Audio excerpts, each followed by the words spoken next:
For years, Star Wars fans have been asking, nay pleading, for an Old Republic trilogy, and you can understand why.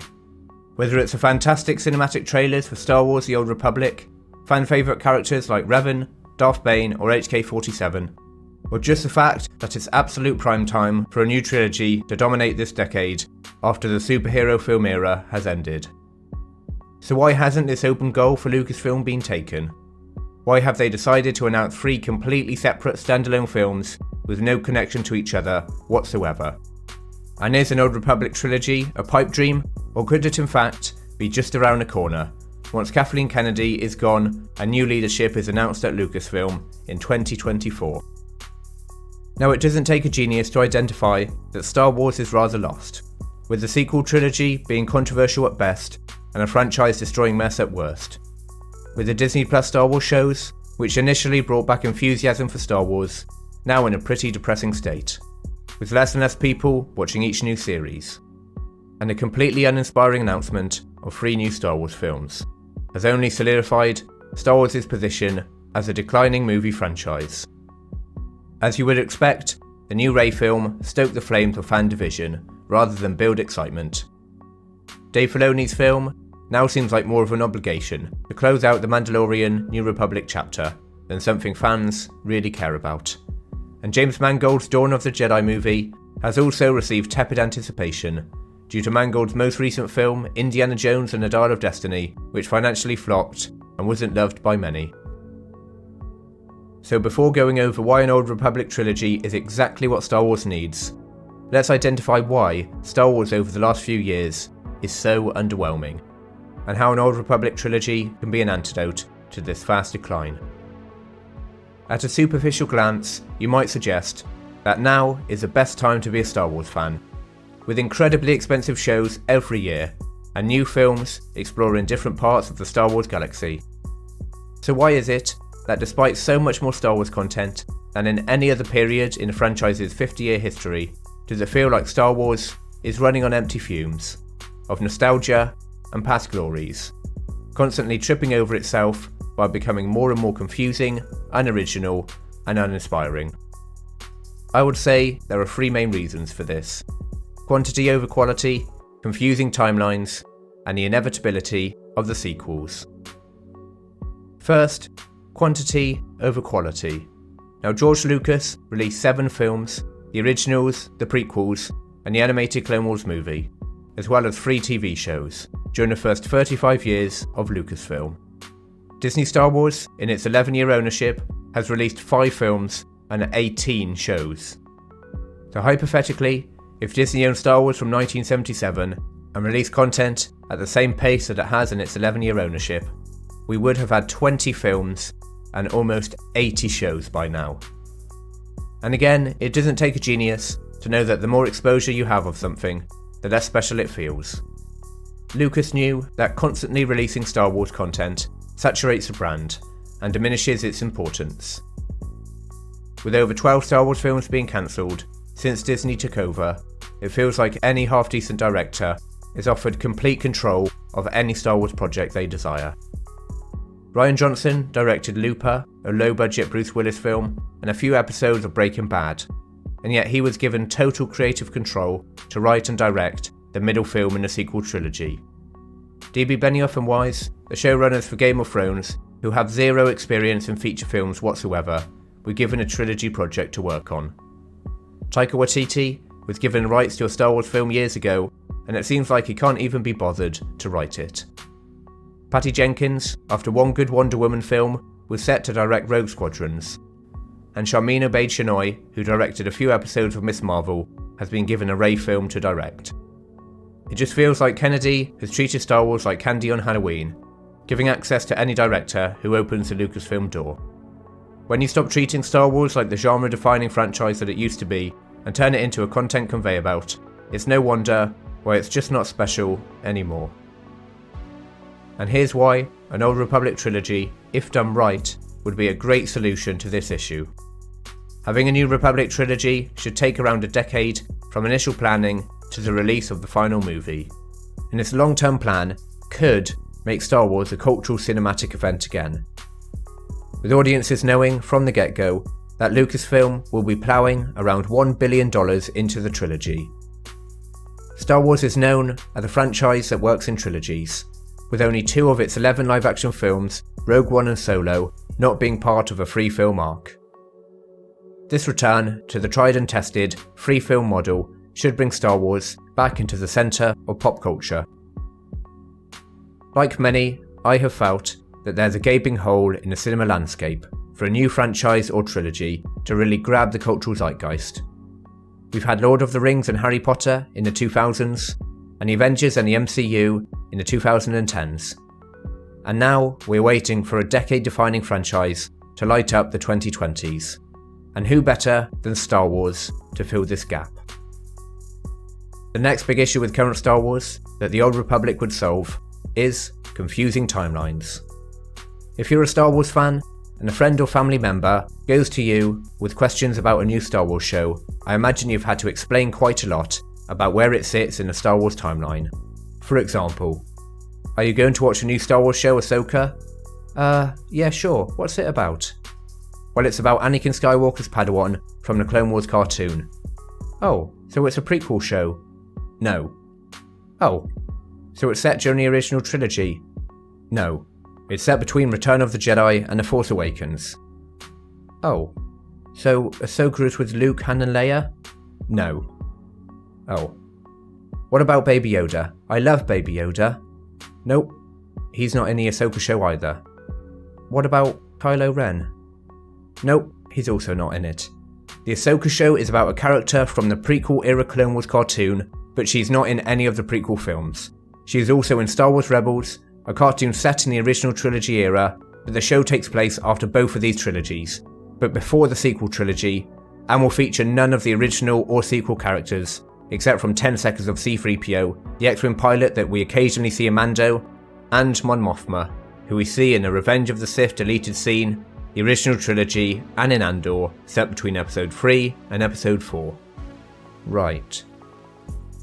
I'm sure we've all had conversations like that, where hardcore Star Wars fans need to explain exactly when a show takes place, and which characters are around during that time period. And from the perspective of casual fans, or someone new to Star Wars, it's way too confusing. It's almost like there should be a timeline in the intro of a new show, pointing out where the show sits in relation to the films and other shows. Just to further point out how complicated and confusing the Star Wars timeline is, let's look at the release order of the Star Wars shows and films we've had from Disney. First, we have The Force Awakens, set 30 years after The Return of the Jedi, then Rogue One, set before A New Hope, then The Last Jedi in the middle of the sequel trilogy, then Solo, set between Episode 3 and 4, then Rise of Skywalker, concluding the sequels, then Mando Season 1 and 2 between Episode 6 and 7, then The Bad Batch between Episode 3 and 4, then The Book of Boba Fett after Mando Season 2, then Obi-Wan Kenobi, again between Episode 3 and 4, after Solo but before Andor, then Mando Season 3 set after The Book of Boba Fett, then Ahsoka, set after / alongside Mando Season 3. But it features characters from Rebels and the Clone Wars, set in the prequel and original trilogy eras. It's just completely mental. How has such a scattergun approach been greenlit for such a big franchise? And it doesn't get much better with the shows and films yet to be released. Skeleton Crew is set in the Mando era, and Andor Season 2 is set between Episodes 3 and 4, and The Acolyte is set in High Republic era, a new Disney created time period between 350 years to 50 years before The Phantom Menace. And on a movie front, the Rey sequel is set 15 years after The Rise of Skywalker, Filoni's Mandoverse film is in between Episode 6 and 7, and James Mangold's movie is thousands of years before any other Star Wars show or film. This, in my opinion, is one of the biggest flaws during Kathleen Kennedy's leadership of Star Wars. There is so evidently no overarching story, just disconnected stories filling in the gaps between George Lucas's original 6 films. Another issue resulting from films and shows being set in between other films and shows is that the stakes are made so much smaller and more plot holes appear. Why should we care about Andor when we know he dies in Rogue One and we know that the Rebels are successful in defeating the Empire? Why should we care about Mando hunting a few Imperials when we know that the First Order will rise in a few years' time? Why should we worry when in the Kenobi show, Reva attacks young Luke Skywalker, as we know he will survive anyway, so there's just no tension. These stories are restricted by the established lore which comes before and after. When we are introduced to a new character, immediately the question of what they were doing when the First Order rose to power comes to mind. A good example of this difficulty in telling a story in between established lore can be found in the Ahsoka show. Just where is Luke Skywalker during this series? And for the show set between episode 3 and 4, what was Darth Vader doing when there are seemingly hundreds of Jedi roaming around after Order 66? It's just so messy and takes away from the immersion, shock and excitement that should be there. And this is another issue that the Old Republic trilogy would solve. It's so far away from the Skywalker timeline that it's not restrained by the canonical events. You don't have to be a Star Wars lore expert to know what's going on or how these characters fit in with other Star Wars films. It's thousands of years before the Star Wars galaxy we know. It would add much needed separation from what came before, and the events of the Old Republic films and the characters' choices can have any number of repercussions that would define a galaxy not for 1, 2 or 5 years, but for hundreds and thousands of years. And lastly, the big issue with current Star Wars is that all roads lead to the sequels.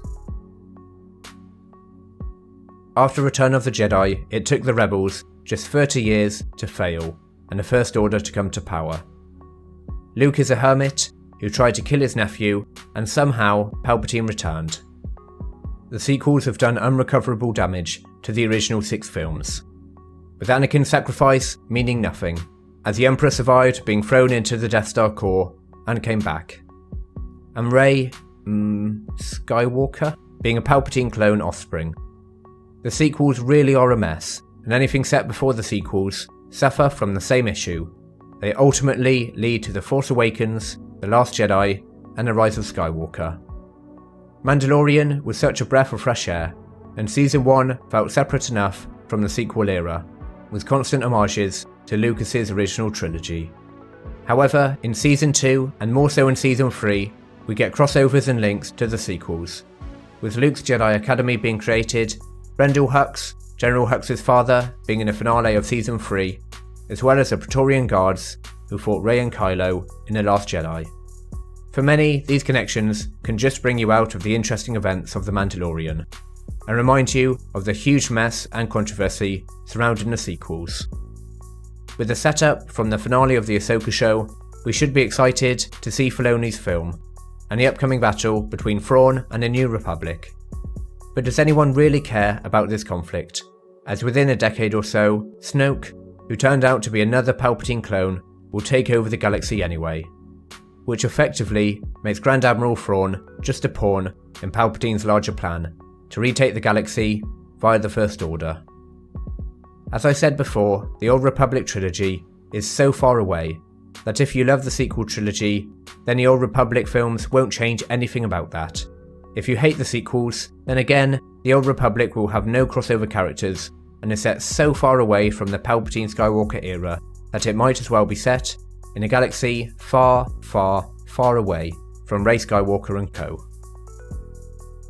Now, after laying out these issues with current Star Wars, you could probably summarise by saying Star Wars needs a big fresh new trilogy, set years before or after the Skywalker saga, so that it's not part of the confusing timeline.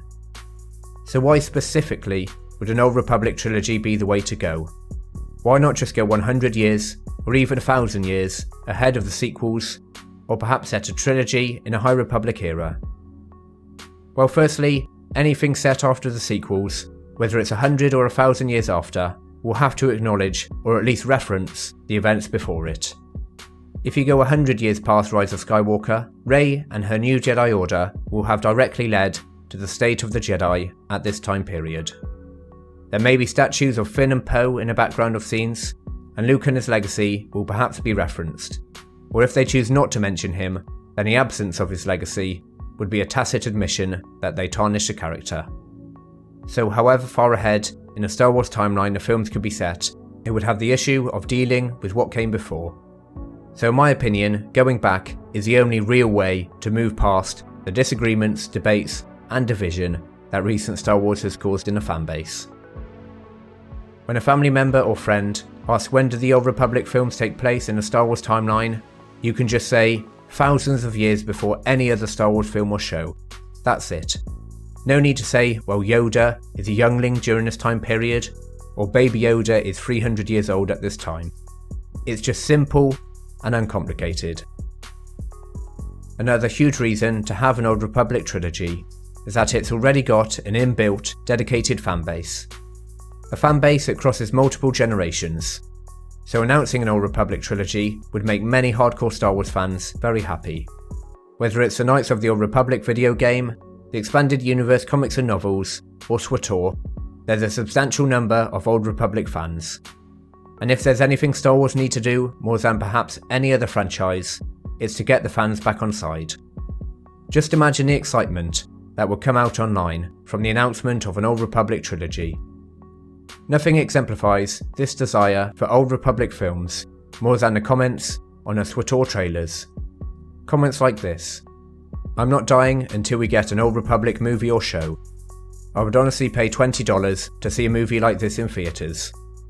Man, this Old Republic stuff should seriously be a movie. Why is this not a series? This could be the best thing to happen to Star Wars. We need a 4-hour extended edition Lord of the Rings style movie made by these guys.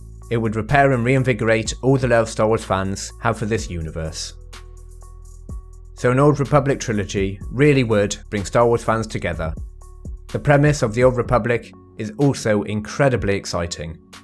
The Sith return after years of secrecy, and a full-scale galactic war breaks out between the Jedi and their Republic and the Sith Empire. Envisage hundreds of Star Destroyers against hundreds of Republic cruisers, troopers and smugglers fighting against droids and bounty hunters, and Sith and Jedi fighting it out with epic lightsaber battles. It's got the potential to be absolutely crazy. There are so many great characters already established, so much artwork, ship design, and world building from Legends, so it's not like the creators would have no source material to work with. It's hard not to get excited with the amazing possibilities that an Old Republic trilogy would offer. But the question is, could this really happen? Lest we forget, this is Disney Star Wars we're talking about, and their track record points towards mediocrity and not long-term creative ideas.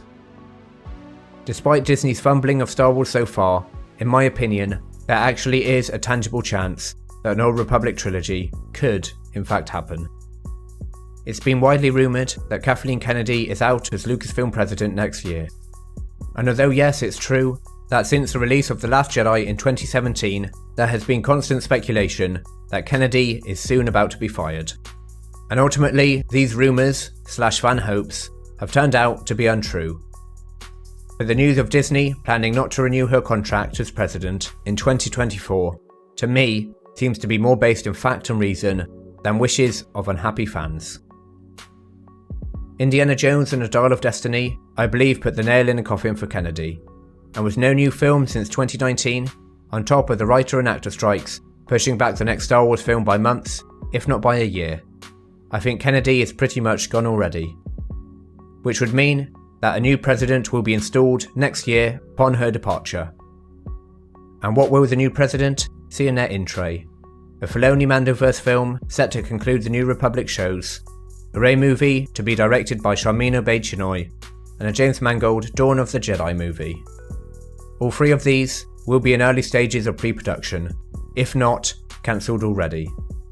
Now the new Lucasfilm president's job is to turn the Star Wars ship around, from a declining franchise to one on the up. And will the Rey movie do this? Absolutely not. And without Kennedy there to protect her self-insert favourite character, that film is going straight in a bin. I suggest that James Mangold's Dawn of the Jedi film will also be scrapped, as it too will be in a very early stage of development. And Mangold is tarnished, perhaps unfairly, by the disappointment of Dial of Destiny. And finally, I think it would probably make sense for the new president to push ahead with Dave Filoni's film, as it will be a good way to close out the Mando chapter for Star Wars. So after dealing with what they have inherited from the previous leadership, it makes so much sense to start off their reign of Lucasfilm with a big statement. And what bigger a statement than announcing a glorious Old Republic trilogy? What better way to separate from what came before? So in my, perhaps overly simplistic fan opinion, an Old Republic trilogy has every chance of being announced within the next few years. Now I'd like to know, what do you think? Would you like to see an Old Republic trilogy? Could it reboot the waning Star Wars franchise? Or is it too little, too late for Disney Lucasfilm? If you enjoyed this video, then perhaps consider subscribing to the channel. I'll release videos every week on the best films and shows around, as well as video essays like this one. Thank you for watching, and see you again.